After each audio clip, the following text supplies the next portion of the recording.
Hello everybody, welcome back to the show, and well, just ignore the big hole in my floor here. I've been trying to work some things out.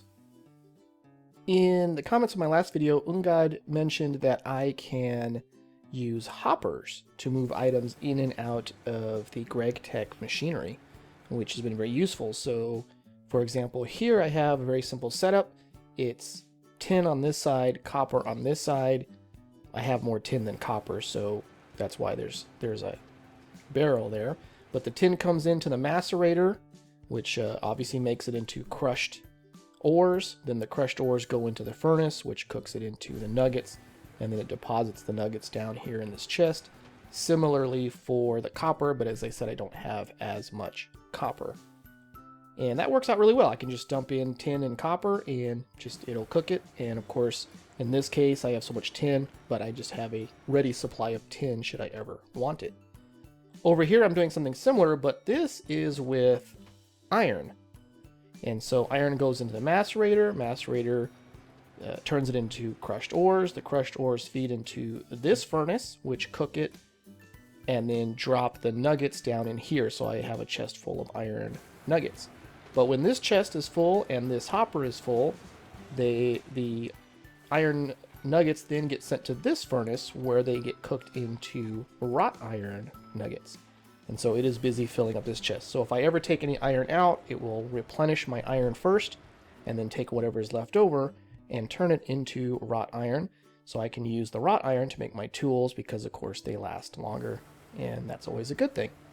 So yeah, so that's my sort of semi-automated setup I have. And then of course I just have the other three machinery over here, no big deal. One question I have, and Ungod, if you're watching this, or Jason, if you watch this, maybe you can answer this for me. With something like the chalcopyrite, what I noticed is if I go into NEI, I can smelt chalcopyrite and get a copper ingot. Okay, that's fine. If I macerate it, I get the crushed chalcopyrite ore, and in that case, if I smelt those, I get 3 nuggets. So since I'd have 2, I'd have 6 nuggets, but that's still less than 1 ingot. So it seems like it would not make sense to macerate the chalcopyrite. I might as well just throw it in a smelter and get 1 ingot. So let me know if I am thinking of that correctly or not. The only thing I can see is that later on down the line, when I have more abilities of things I can do, let's see, the chalcopyrite can be then remacerated into the impure dust, and nope, that's not what I saw. I think chalcopyrite. So once I get regular chalcopyrite dust, it seems like I can use 4 of those to create 1 copper, 1 iron, and 2 sulfur. So still less than 1 ingot of copper per dust, but I also get some iron as well. So is that sort of the point of it? It seems like that would be the only thing to do. I guess maybe I could, if I wash the chalcopyrite dust, I get 6 nuggets, and since I'd have 2 of those, I end up with 12, which gives me 2 nuggets more. But that seems like a lot of work just to get 2 extra nuggets. So anyway, if somebody can explain that to me, I'd really appreciate it, because it's something that kind of confuses me. Anyway, the main part of this episode is going to be with this, the bronze-plated blast furnace.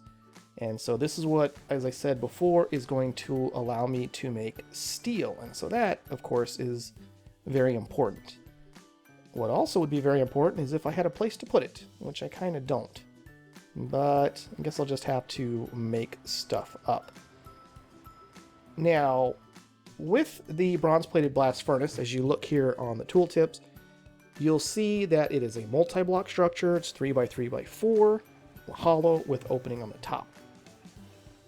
So you need this, the bronze-plated blast furnace, and this is sometimes referred to as the control block. So you need this control block for it, and then in addition you need the 32 bronze-plated bricks.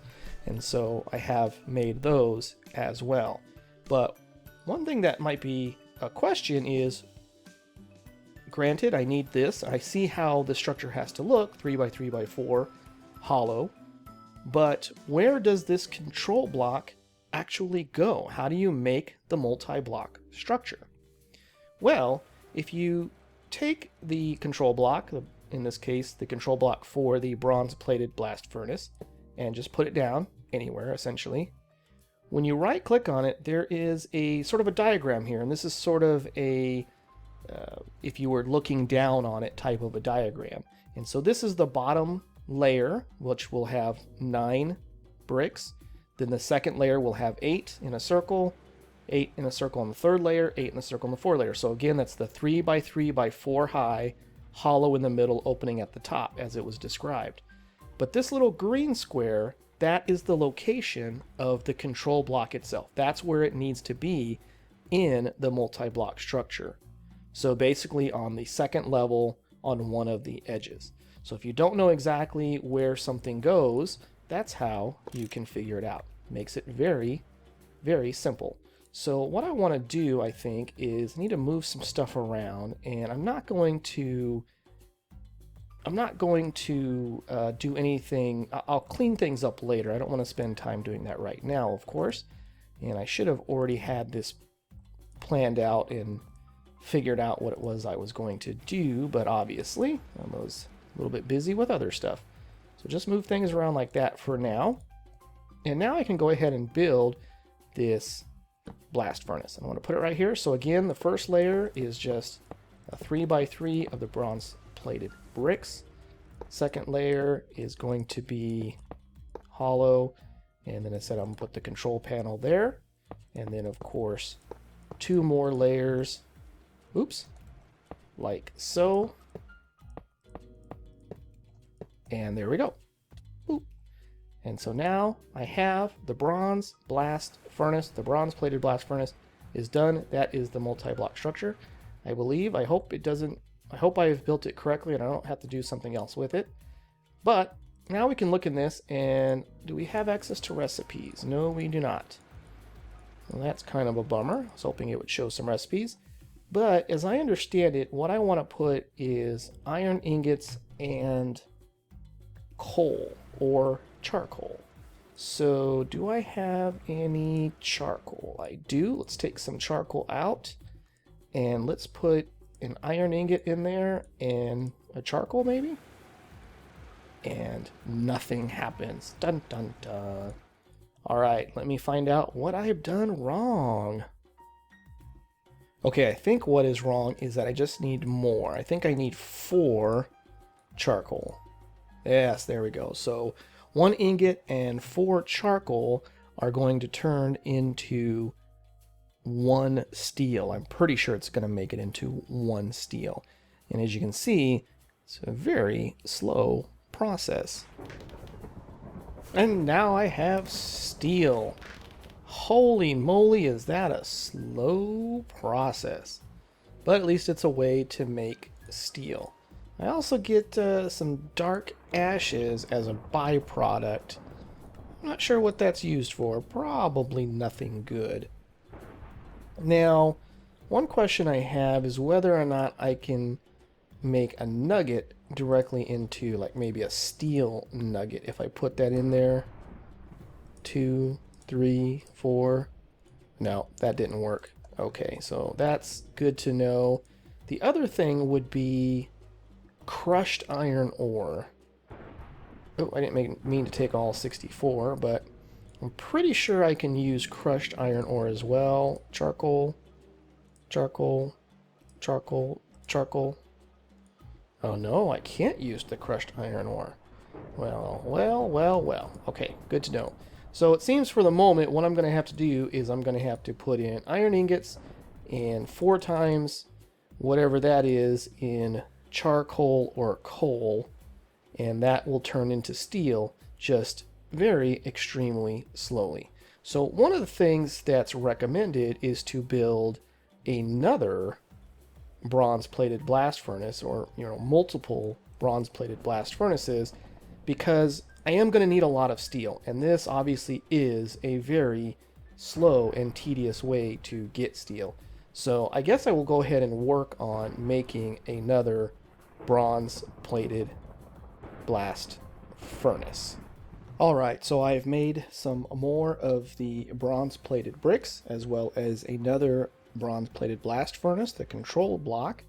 Now what's interesting is that you can actually put two blast furnaces next to each other and have them share one of the walls. So in this case they're going to be sharing this wall here. So in actuality, when you make a second bronze plated blast furnace, you don't need as many of the bronze plated bricks as you did when you made the first one. You can get away with making just a few less. So I'm going to go ahead and finish putting this one together like this. And I don't think I mentioned it last time, but this opening needs to be clear, much like with the steam machines that have to have that space behind them clear for the venting of the steam. This space right above this hole has to be clear as well, otherwise it will not work. And I would guess if you fell in there, it's probably not going to be a good thing. So yeah, maybe just don't do that. All right, so there's a second bronze plated blast furnace. And just like the other one, I can make some iron ingots. Just make some real quick because I don't have any on me. Like so. Put them in there, put them in with some charcoal, and they will eventually cook into the steel. There we go. And so now I have got two bronze plated blast furnaces running. It's kind of almost like a little tongue twister. Said it a few too many times. Now, if you wanted to make two more of these, I think the ideal thing would be to put them on the back side of this with the control block facing, so you would see it from this end, and that way you would be sharing this wall with two more, and you'd end up with four of them that way. Probably, actually, you could put the control block on this side as well, but anyway, the point being you would share this back wall, and again reduce the amount of bronze plated bricks that you would need to make to have those bronze plated blast furnaces. Gotta stop saying that. Okay, so there we go. That's, as I said, now that's going to be making up the steel on both sides. And it is an incredibly slow process, as you can see. It turns out I have some steel. This came from chests, minecart chests that I found down in the mine shafts that's right below where my base is. So that's kind of a nice thing to have found, and it'll let me at least get started on whatever it is that I need to do next. The next thing that I've made here is the steam extractor, and as it says there, this is used to get rubber from the sticky resin that I get from the rubber trees, which I have up on that hill over there. So one of the first things I want to do with my newfound steel, or newly made steel, although most of it was found, is I turned 8 of them into 4 steel plates, and then using a hammer and a file I can make those into an empty shape plate, or what's called a blank mold. And then I can use that, and depending on what position I put the hammer into, I can make various molds. And if we go look at the molds, there they all are. So there's a plate mold, there are gear molds and ingot molds, and there are nugget molds there, and then some others. And they kind of just what they sound like. They're used to make those particular items out of various metals. So this would be the mold for making ingots. So for example, as I was talking about earlier, where I don't yet have the automation where it's turning the nuggets directly into ingots, this I think is where I would be able to do that. Maybe, let me see, can I find, yeah, so you can see here with an ingot mold in the alloy smelter, if I then put in 9 nuggets, it'll turn that into an ingot. So that's how the molds basically work. But what I want to make right now is the casing mold. So we'll make that. And now what I can do is I can take that over to the alloy smelter. Let me take my goodies out of there. And this, I believe, with 2 steel ingots. Yeah, there we go. Those 2 steel ingots will turn into 3 casings. And that's good because, let me get them here. 3 casings. Another way to make the casings is just to use a hammer on one, a steel plate, which would be 2 steel ingots, and you get 1 casing. So this way I used 2 steel ingots and I got 3 casings. Obviously, a better way to go about things, right? Now, the next thing that I want to make is called red alloy ingots, and those are made with 1 copper and 4 redstone. So 2 copper and 8 redstone will give me 2 red alloy ingots. So there they are being made there, and I need a second one. Thank you very much. Then I could place those 2 into the steam forge hammer, and that will give me a red alloy plate, hopefully. Okay, and then I can take a red alloy plate, use some wire cutters on them, and that will give me some red alloy wire. And actually need 2 of those, so I am making up another one there. But another thing I'll also need is a tin wire, so I've got 1 of those. So let me finish making the, oops, there it is. There's the other red alloy plate, and red alloy plate, wire cutters, that'll give me 2 red alloy wires. And now if I take one of these iron casings, or these refined iron item casings, 2 red alloy wires and a tin wire, and that will give me a NAND chip. A very simple circuit. Very simple circuit, but it's taken a while to get to this point where I can actually make them, so maybe not so simple after all. Now, the NAND chip is used to make a lot of stuff, but primarily what I'll be using it for, as you can see here, is to make electronic circuits. And what kind of recipes do we have? Well, I don't see anything else.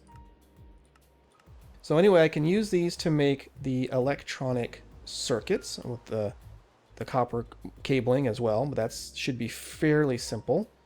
And actually, I will talk about that in just a minute.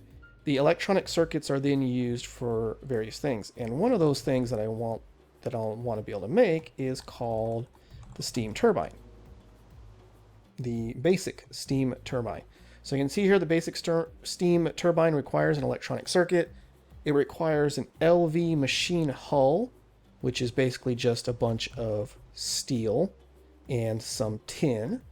It also requires some motors, which are iron rods, magnetic rods, more of these copper wires and tin cables. Now, these iron rods, magnetic iron rods, are made by combining an iron rod with redstone, I believe. So I believe what you do is, first you make an iron rod, and to do that, you just take a file to a piece of iron. That gives you an iron rod. And I think combining the iron rod with 4 redstone, yes, that gives me a magnetic iron rod. So that's how you make that. And the other thing that has to be made is cables, which are the wires, and I've shown how to make the wire. That's just made by cutting a plate with a wire cutter, but then you add a rubber sheet to it, and the rubber sheets are made with the plate mold, and I've shown how to make the plate mold, and that goes in an alloy smelter with 2 of the rubber pulp. These 2 rubber pulps, which are gained from using the extractor that I just made and putting the sticky resin into the extractor. So that's how those parts are made. And the steam turbine, the basic steam turbine, as you can see there, it requires steam, which I can produce with my steam boilers, and then it creates voltage, it creates energy, it creates power, electricity, EU, if you're familiar with that term. And that is what is then used to power the electrical machines, or to get started powering the electrical machines. So all of these machines that I have here, the alloy smelter, the compressor, the forge hammer, the extractor, the steam furnace, the steam macerator, etc., those all exist in electrical form as well. So I've got the basic macerator, which will take, again, it has more of these electronic circuits and motors and gears and etc. Let's see, we have a furnace, I'm sure, of some kind. Let's see where it would be at. Basic electric furnace. There we go. So that is how we move into the electrical age, and that will be the next step. But that is going to do it for this episode. Oh, I have stopped making... Oops, come on, go back up here. I need to put some more charcoal in here, so I'm constantly making steel. I want to be constantly making steel because I am going to need quite a bit of it. I think what I need to do next is to go to the Nether. I think I'm going to want some Nether quartz and some other things that I can get from the Nether. But in order to get to the Nether, I need to be able to build a Nether Portal, of course, and that requires a minimum of 10 obsidian. Now, interestingly enough, I found 6 obsidian in a chest in a village. So I've got 6 obsidian, still not quite enough to make a portal. However, let's see, let's go to the ore guide. And in here, oops, obviously I've been looking at stuff. We can see here that obsidian should be over here. Well, I'm pretty sure that obsidian is considered to be a level 3, or requires level 3 mining in order to make it. And of course, right now I have wrought iron down here. I could make steel tools, but those are also level 2. They probably last even longer than wrought iron, but I don't see much of a point in making it. What I need is I need one of these level 3 picks. And apparently I can make a pick out of these things from Thaumcraft.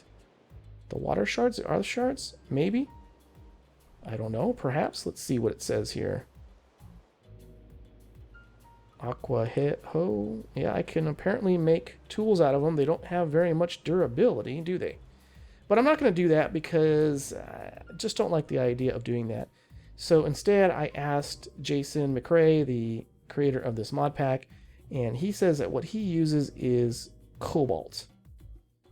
But in order to do that, I need to find a nickel ore vein. A nickel ore vein has cobaltite, which is where you get cobalt from.